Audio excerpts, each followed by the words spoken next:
রাসূল সাল্লাল্লাহু আলাইহি ওয়াসাল্লাম বলছেন, সত্যবাদী বিশ্বস্ত ব্যবসায়ীরা নবীগণের সাথে জান্নাতে থাকবে।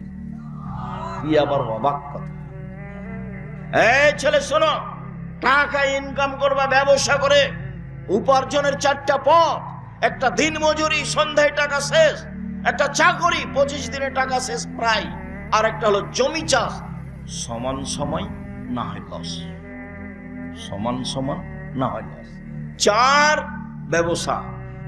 আল্লাহ রাসূল বলেছেন, 2টা মেয়ে লালন পালন করে নবীর সাথে থাকা যায় এভাবে। তখন বাপ মনে করেছে যে আমার তো 2টা মেয়ে, তো আমি বিবাহসাদী দিয়ে দিয়েছি, 2টা কেন, আমার 5টা মেয়ে। বাপও খুব খুশি। কিন্তু আল্লাহ রাসূল যে এইভাবে বলেননি।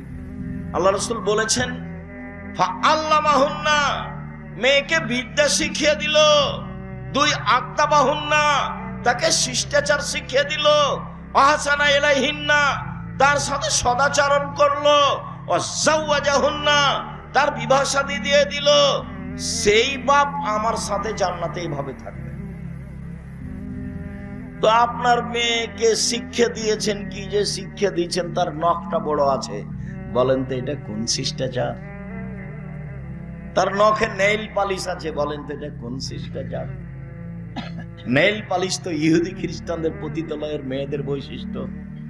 ইহুদি খ্রিস্টানদের পতিতালয়ের মেয়েরা নখে নেইল পালিশ দেয়। আপনার মেয়ের কপালে টিপ আছে।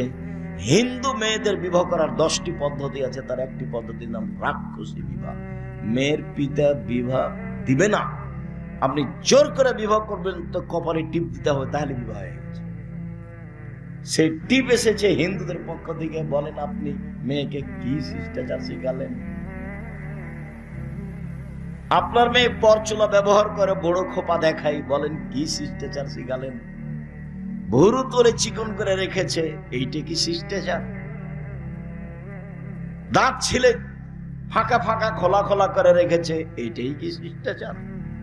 উঁচু স্যান্ডেল পরে নিজেকে লম্বা দেখাই, এইটাই কি শিষ্টাচার? ব্রেসের পরে নিজেকে যুবতী দেখাই, এইটাই কি শিষ্টাচার?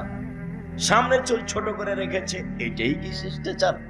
আস্কারা মাস্কারা কি কি মুখে লাগিয়ে ভ্যানে ঘুরছে, ভ্যানে চড়ে। ভ্যানওয়ালা কি স্বামী? রিক্সাওয়ালা কি স্বামী? সেভাবে ওভাবে ঘুরছে, এইটাই কি শিষ্টাচার? ভ্যানিটি ব্যাগ নিয়ে সিরাজগঞ্জ বাজারে চলে গেছে, এইটাই কি শিষ্টাচার? কোনটা শিষ্টাচার? আল্লাহ রাসূল বলছেন যে ওই পিতা আমার সাথে জান্নাতে থাকবে যে পিতা মেয়েকে বিদ্যা শিখিয়ে দিল, 1, 2 শিষ্টাচার শিখিয়ে দিল, 3 ভালো আচরণ করলো, 4 বিবাহ শাদী দিয়ে দিল। সেই পিতা আমার সাথে জান্নাতে এভাবে থাকবে। জান্নাতে রাসূলের সাথে থাকা কঠিন। একজন সাহাবী রাসূলের সাথে রাতে ছিলেন, তো ওজুর পানি আর মেশক নিয়ে রাসূলের কাছে উপস্থিত। আল্লাহ রাসূল খুব খুশি হয়েছেন। বাহ, ভালোই তো, তুমি তো ওজুর পানি নিয়ে এসেছো, তুমি তো মেশক নিয়ে এসেছো, খুব খুশি।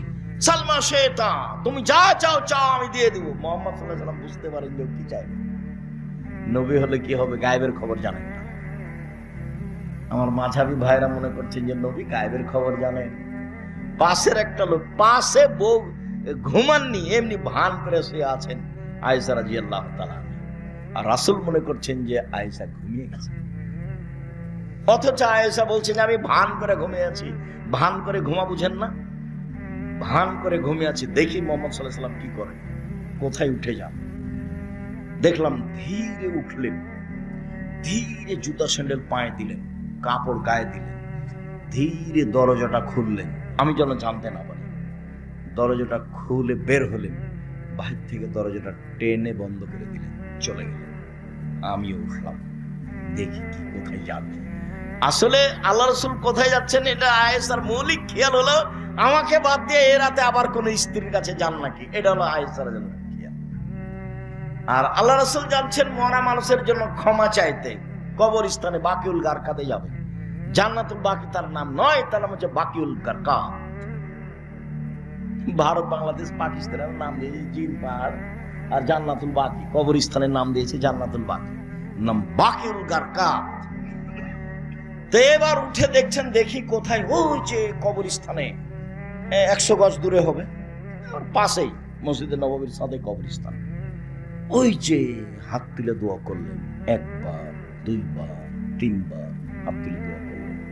তারপরে হাঁটতে লাগলেন ফিরে।